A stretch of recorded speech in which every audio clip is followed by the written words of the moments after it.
has.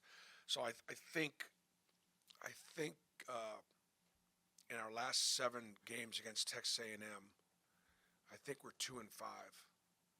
Someone want to check that.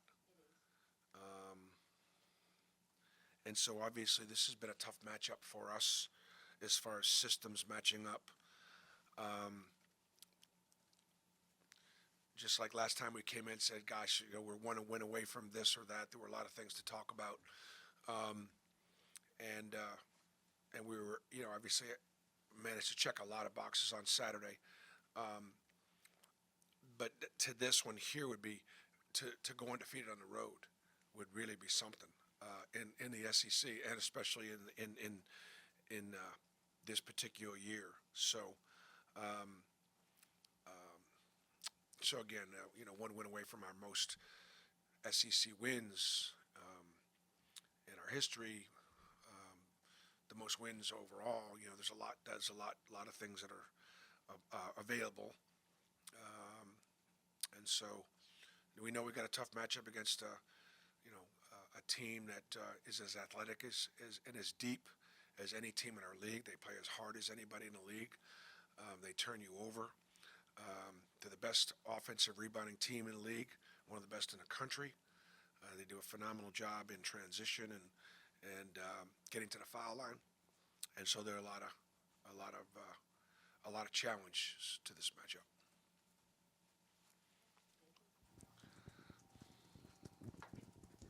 Just want to ask about Denver, how he's doing, and what you might think of his status for tomorrow. We'll know more later. So that's one of the disadvantages of actually having our press conferences before practices. I just don't know yet. The good thing, as we talked about yesterday, I think, was that it is a bone bruise. It's a bruise, and it's a soft tissue. Actually, it's actually a soft tissue. It's not even a bone bruise, and so therefore, it wasn't a. It's something that could hold him out, but it's not something that's going to hold him out for long. Bruce, you talked about A&M and their just ability to get the rebound. It's not a team that shoots particularly well, but they get their own shots over and over again. Just how challenging is that to play against a team like that loves to just go get their own misses? Well, they rebound about 55% of the misses that they get around the basket, and about 45% of the misses inside the foul line. I mean, so literally they throw it up there, anywhere inside of 15 feet, they get it half the time. So that presents you with a real challenge.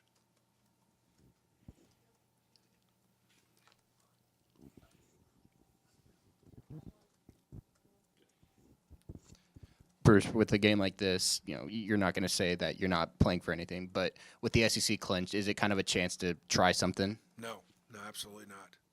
Absolutely, great question, but absolutely not. We have got a lot to play for. We're trying to be a number one seed in the NCAA tournament. The possibility of being undefeated on the road this year is incredible. We've never beaten Alabama and Kentucky on the road in the same year. There's a lot to play for, and this will be A&M will be one of the more physical teams that we've played against. Two of the most physical teams we played against, or let's just say three. Duke, Florida, 2 losses, and then Tennessee was a close game.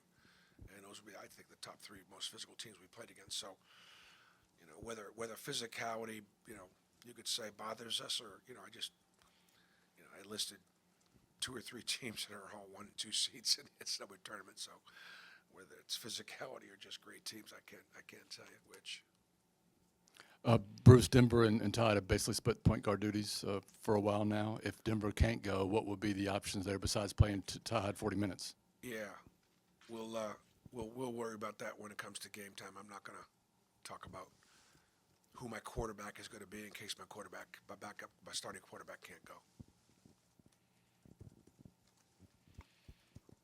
Bruce, A&M's defense is one that's been really, really tough, top 10 all year. What sticks out about them and just the way they defend this year? They switch a lot.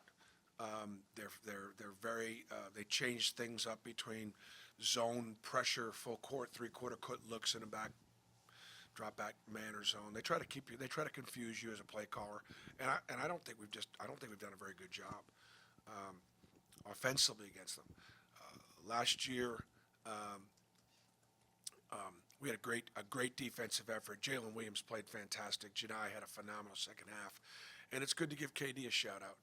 KD was really good against them last year and really helped us win that game.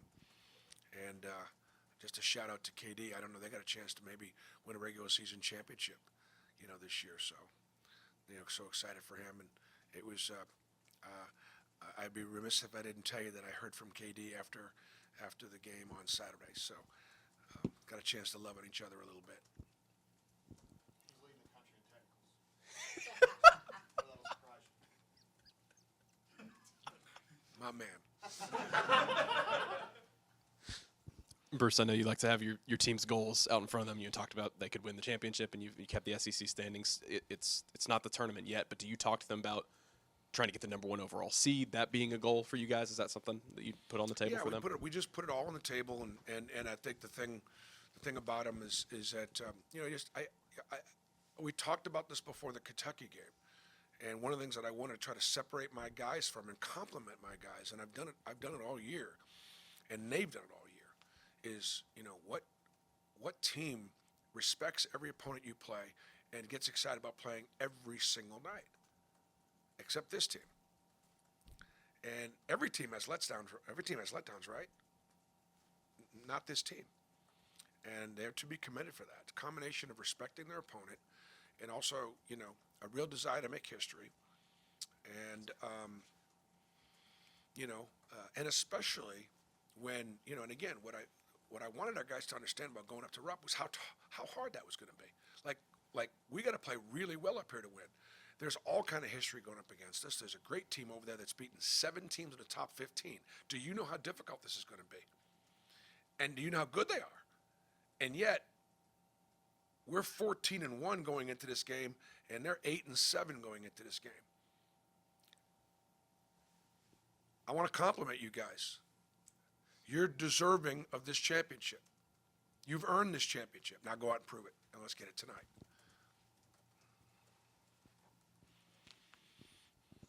Coach, coming down the stretch, 2 more games left in the regular season. What are some aspects of the game you'd still like to see improved upon, maybe by this team? Just we've been able to win against lots of different styles and like for example, I mean, our front line has carried us in so many ways and so many games, and that's been a big difference for us. And then in this particular game, we got 4 baskets from the front line, and without Denver Jones, our 3 other top guards just have phenomenal days. Miles Kelly has puts a 30 spot on him. The interesting thing, a little parody here. I had asked the question after the game. The last time I've only won in Rupp twice. Once at Tennessee, my first time ever going there, and now here at Auburn. And the common denominator was Chris Lofton and Miles Kelly, both playing the exact same position, the 2 spot, both on the same side of the floor. Lofton had 32 in that game, and Miles had 30. So if that's all it takes to win at Rupp, that's all it takes is got to have a guard putting a 30 spot on him. That's pretty hard. Bruce, part of your outlive is early screenings. You have them here at Neville. Have you been able to talk to Coach Freeze about his diagnosis and how important it was for him to get that early diagnosis? Yeah, no, Coach has got an incredible family.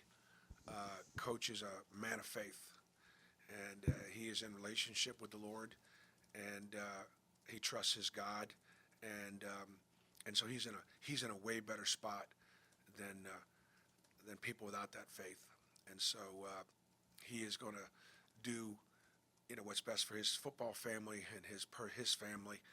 That's all. His only consideration actually was everybody else. That's all he could talk about was how it affected everybody else, how it affected his kids, how it affected his wife, how it affected his players. Pretty spectacular human being. Bruce, you talk about Chad having 22, but he also had 3 steals and a block. Made some big plays on defense. How much have you kind of seen him continue to kind of settle in a little bit more on defense, especially coming back from those injuries that he had? I think he's healthier now, and Chad Baker is one of the best players all-around players in the country. I mean, what he can do on both ends of the floor, what he can do scoring the ball as well as playmaking, how he can defend off the ball and on the ball when he wants to. He's, you have to have some upside at this time of the year. Miles Kelly showed us upside. I think Chad showed us upside in this last week. Tahad showed us upside in that game. And that's what you have to have at this time of the year. How much more upside does each team have? And that's going to be, last year, for example, Alabama would be a great example just close to home. That team had a ton of upside last year, and they got hot at the right time. And, my team in 2019, we finished fifth or we seeded fourth, I think. We tied for 4 seed and seeded fifth, but tied for fourth.